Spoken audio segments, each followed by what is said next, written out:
It's impossible not to have this without talking about the political issues, because Mumia's case covers all of this. The death penalty, police brutality, the prison industrial complex, political prisoners.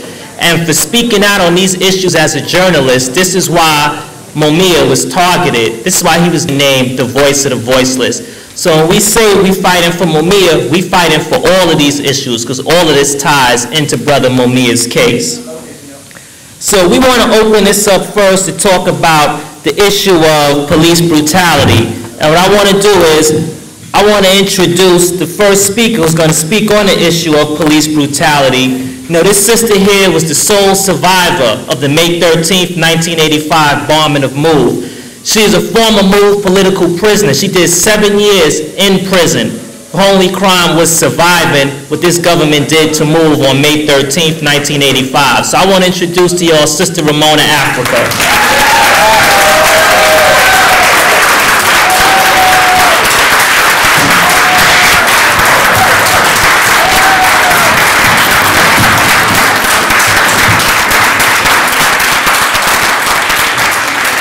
All right, on the move. Long live revolution. That's what we got to have here. That's what we got to be involved in, revolution.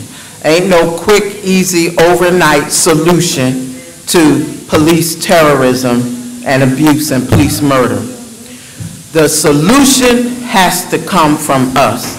We can name a laundry list of names, an armed list of names of people who have been murdered and terrorized by police. As long as you have police, you're going to have police abuse, police terrorism, and police brutality.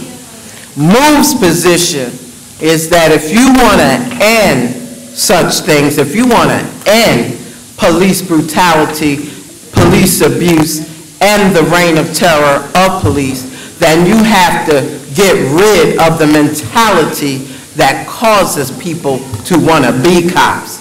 Because it ain't a situation of a few bad apples. That is bull. Because if it's just a few bad apples, I want to know where all the good apples are when these things be going on.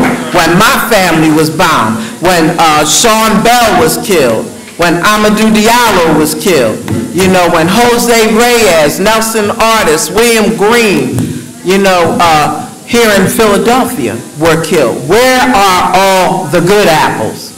You see, we are our own saviors. There's no savior out there that's going to come along and wave a magic wand and make it all right for us.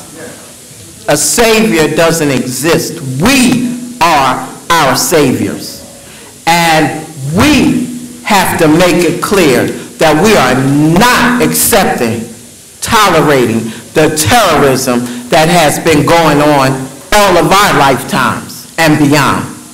Now, in order to do that, we got to be serious about it, because if we ain't serious, how can we expect the terrorists to take us seriously?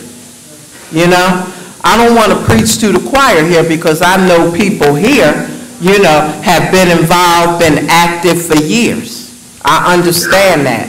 But I have to reiterate the fact that we can't look to anybody else to solve this problem for us. We have to do it. We have to be serious about it. We have to put priority on it.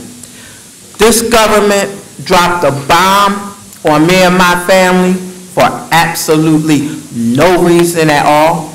Murdered my family, burned babies alive. And nobody, not one single official, has ever been held accountable. But yet, the prisons are filled to overflowing with people that these officials have accused of being murderers, have labeled murderers. Now, there's something wrong with this picture, and it's up to us to make it right. I want to make it clear that MOVE will never accept our family members, our brother Mumia Jamal, our brother Leonard Peltier, our sister Marilyn Buck, and other revolutionary-minded people being labeled criminals, murderers, while the real criminal sits in office collecting a paycheck. That is intolerable to me and should be intolerable to all of us. So my final words, I'm told I have to wrap it up. My final words is be serious. Get on the move, stay on the move, and make it clear that we as a people will not, cannot accept this reign of terror, and that we are committed to putting an end to it, whatever it takes. On the move, long live John Africa, long live revolution.